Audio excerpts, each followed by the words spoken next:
بنگلہ دیش کے chief adviser professor محمد یونس نے الیکشن میں عوام سے بڑھ چڑھ کر حصہ لینے کی اپیل کر دی ہے۔ انہوں نے کہا کہ آج سے ہر سطح پر نیا بنگلہ دیش بنانے کا موقع ملے گا۔ آج ایک نئے بنگلہ دیش کا جنم ہو رہا ہے۔ عوام اس دن کو ایک جشن کے طور پر منائیں۔ اسی پر بات کریں گے سابق سفیر جمیل احمد صاحب سے۔ جمیل صاحب، بہت شکریہ آپ کے وقت کا۔ جمیل صاحب، کس طرح مختلف ہیں آج ہونے والے یہ انتخابات اور ان کے بنگلہ دیش کے آج اور کل پر کیا اثرات مرتب ہوتے دیکھ رہے ہیں آپ؟ یہ بھی بتائیے گا کہ نئی حکومت سے نوجوانوں کو کیا امیدیں ہو سکتی ہیں؟ نوجوان تو ایک آس اور امید لے کے ساری کی ساری ملک میں اپنا حصہ ڈال رہے ہیں اور سمجھتے ہیں کہ وہ ایک شیئر ہولڈر ہو گئے ہیں۔ تو نوجوانوں نے بنگلہ دیش کو یہ امید ہے کہ اب اقربا پروری نہیں ہوگی، کرپشن جو کہ ان کا الیکشن کا سب سے بڑا نعرہ ہے جماعت اسلامی اور ان کے اتحادیوں کا، جس میں یہ نوجوان شامل ہیں، نوجوانان اپنے بنگلہ دیش کے، تو اس سے ان کی یہی امید ہے کہ اب ایک میرٹ کا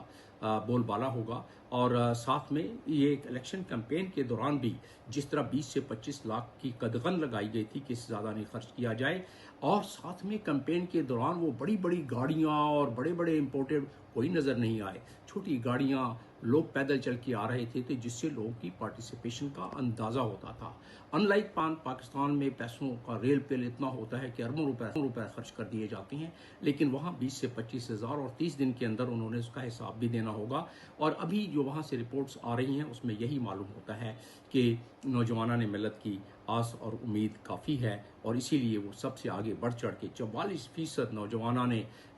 ملت بنگلہ دیش، 44% وہ ان کا ووٹ ہے۔ اور خاص طور پر جب وہ اپنے رولز ریگولیشن میں انہوں نے امینڈمنٹ کی تھی، کیئر ٹیکر گورنمنٹ نے تو 18 سال کی عمر کو ایلیجیبل قرار دیا تھا۔ آج کا الیکشن بہتر طریقے سے کنڈکٹ ہو رہا ہے ابھی تک، چھوٹے موٹے نوک جھوک کے علاوہ، اور محسوس یہ ہوتا ہے کہ یہ الیکشن ایک ڈیفائننگ مومنٹ جس طرح کے ڈاکٹر یونس کہہ رہے ہیں، اور یقیناً خطے کے لیے بھی، جیو پولیٹیکل لحاظ سے بھی، اور بنگلہ دیش کے اپنے عوام کے لحاظ سے بھی ایک یہ ہے۔ اور پاکستان اور بنگلہ دیش، کیونکہ بنگلہ دیش کو پاکستانی اور بنگلہ دیش خود سمجھتے ہیں کہ وہ بانیان پاکستان کی اولادیں ہیں، لہٰذا ان کا رجحان پاکستان کی طرف بہتر رہے گا۔ اور پاکستان کو بھی چاہیے کہ وہ سست روی نہ کرے، اور بلکہ اپنی سست روی کو چھوڑ کے بنگلہ دیش کے ساتھ جو تجارتی اور دوسرے معاملات ہیں اس میں اگر کوئی پلک ٹھیک کرنی ہے تو اس کو جلدی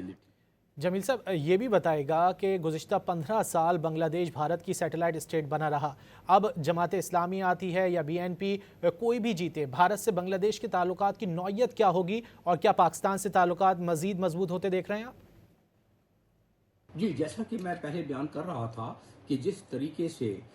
جس پنجوں میں جکڑا ہوا تھا بھارت نے حسینہ واجد کا چہرہ سامنے رکھ کے، تو ظاہر ہے وہ نفرت اور جو غبار ہے بنگلہ دیش کی عوام میں، اس سے محسوس ہوتا ہے کہ ان کا فارن پالیسی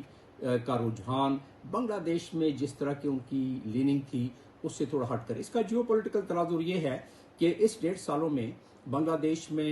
چائنا کا بھی کافی پروجیکٹس نئے آ گئے ہیں، اور جو نامکمل پروجیکٹس تھے ان کو دوبارہ تکمیل تک پہنچایا جا رہا ہے اور کچھ کو پہنچا دیا گیا ہے، تو جس سے جیو پولیٹیکلی چائنا کے طرف بھی رجحان ہو گیا۔ اور پاکستان چائنا تو پہلے سے ہی سی پیک BRI سے جڑے ہوئے ہیں، بنگلہ دیش بھی BRI سے جڑا ہوا ہے، تو اس لحاظ سے دیکھا جائے تو جیو پولیٹیکلی بنگلہ دیش کے لوگ اور بنگلہ دیشی اس کو اپنی پروٹیکشن بھی سمجھیں گے کہ ایک بڑا ملک وہ ان کے ساتھ کولیبریٹ کر رہا ہے اور انڈیا ان پر زیادتی اور ظلم نہیں کر سکتا۔ تو محسوس یہ ہوتا ہے کہ دونوں میں سے کوئی بھی پارٹی آئے، 18 اور 20 کے فرق سے، یعنی اگر نیشنلسٹ پارٹی، بنگلہ دیش نیشنلسٹ پارٹی آئے تو 18، اور اگر جماعت اسلامی اس کی کولیجن اتحاد اگر آ جائے تو پھر یقیناً اس پہ 20% پورے مکمل پاکستان کی طرف وہاں ان کی لیننگ ہوگی۔ جی۔